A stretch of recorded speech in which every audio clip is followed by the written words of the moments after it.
BNP Paribas, partenaire des plus belles histoires de Roland-Garros, aux côtés des ramasseurs de balles depuis plus de 50 ans.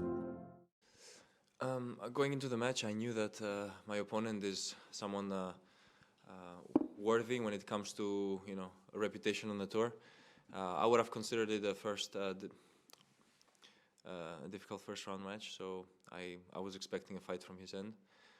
We've had a match before at the Monte Carlo Rolex Masters where it seemed like I won easy, but I knew that that was not going to be the case in our new battle here at the courts of Paris. So I was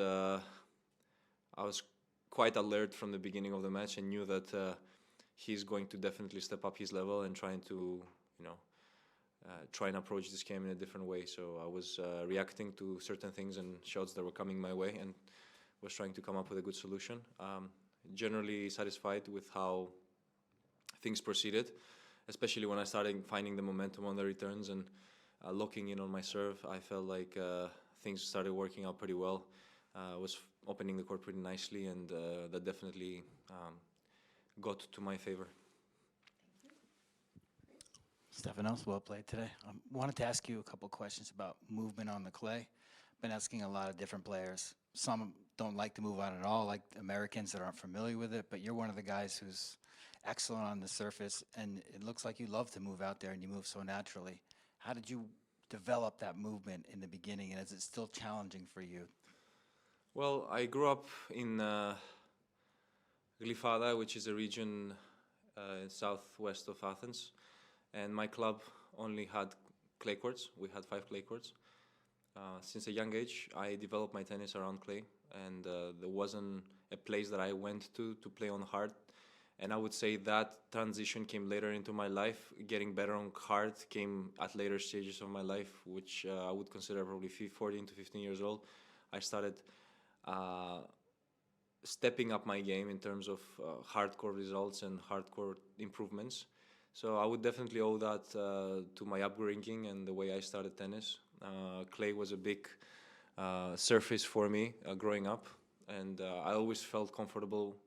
I really don't know whether that was because I grew up in it or I actually liked it, and maybe the two combinations kind of blended in pretty nicely. But I remember my coach used to spend a lot of time working on movement, footwork, and ways that you can utilize clay to move around easier than it would using your feet all the time, having to step.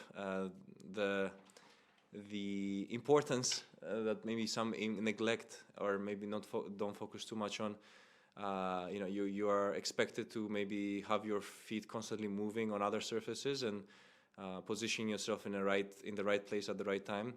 And I feel like on clay it's slightly easier because you can use the slide really to your advantage, and easier on your legs as well. Not as hard and not as much impact when you're sliding. So I feel like that allows me to perhaps move easier than I would having to get into the ball. And I think that's what separates the clay.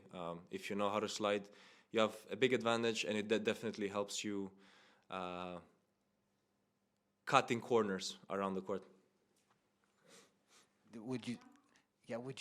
Can you just talk about it? To me, it seems like it's an art form, like that the elite players on clay can do it better than the others. They can slide into and out of shots, where some guys kind of make do with what they have. They're careful about when they slide, but just the art of sliding into shots sometimes and also sliding out of them to recover quickly.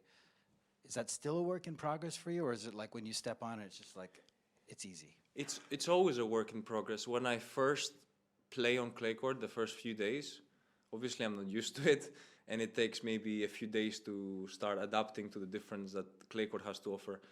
It's a beautiful thing that you're able to slide for so long and in such a way, because other surfaces don't allow you to do that. I mean, we've seen recently in the last decade or so, players started sliding on hard courts, which was definitely not a thing before and quite new to the modern tennis.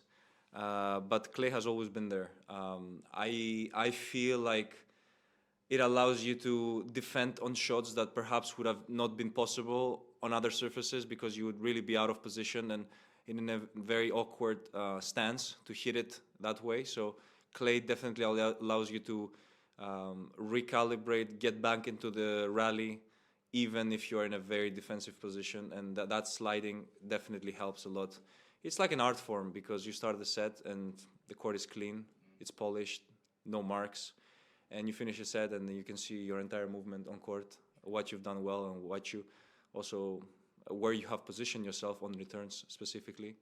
And you can definitely learn a lot from that and use it as feedback. I feel like, I don't know if other players do it, but I try and analyze from that. And I always practice my sliding. I trust my sliding. And I feel it all comes from trusting the way you slide around the court. If you trust your feet, it comes naturally.